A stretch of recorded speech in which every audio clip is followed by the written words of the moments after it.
onun hakkında çok danışmaq olar. Yani şəhid sözü özü Allah tərəfindən verilmiş bir duadır. Bəzən biz misal üçün deyirik ki, Allah şəhidlərimizə rəhmət eləsin. Əlbəttə ki, Allah onu rəhmətinə götürmüşdür ki, onu şəhid edib. Bu şəhidlik hər bir kəsə qismət olmur. İslam tarixində ikinci döyüş olan Uhud döyüşündə şəhidlər, yəni sahabələrdən şəhid düşənlər və Allah Subhanahu ve Taala onları dərgahına götürür. Onları yaşıl quşların içərisində yerləşdirir. Və onlar cənnət çaylarının yanına gəlirlər, cənnət meyvələrindən ruzilənirlər.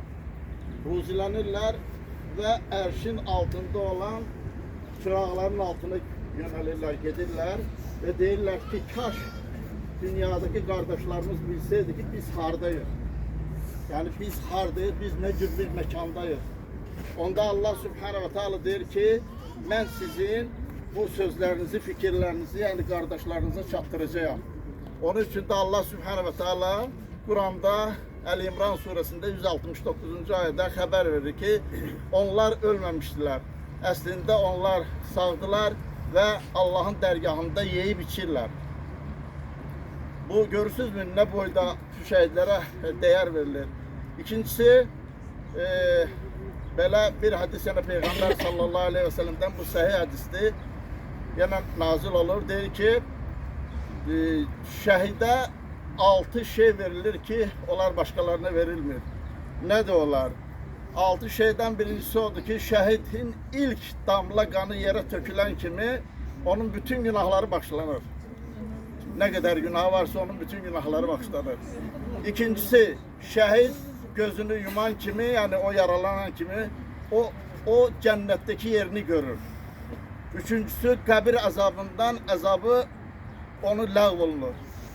Dördüncüsü, kıyamet günü. Yani bütün beşer o kıyamet günün dehşetini tadacak, şəhidlər ise bundan hali olacaklar. Beşincisi, şəhidləri Allah Subhanahu ve Taala 72 huri ile evlendirecek. 72 huri ile evlendirecek. Altıncısı ise nedir? Altıncısı ise her bir şəhid kıyamet günü yakın qohum əqrəbəsinin 70 nəfərinə şahidlik edecek.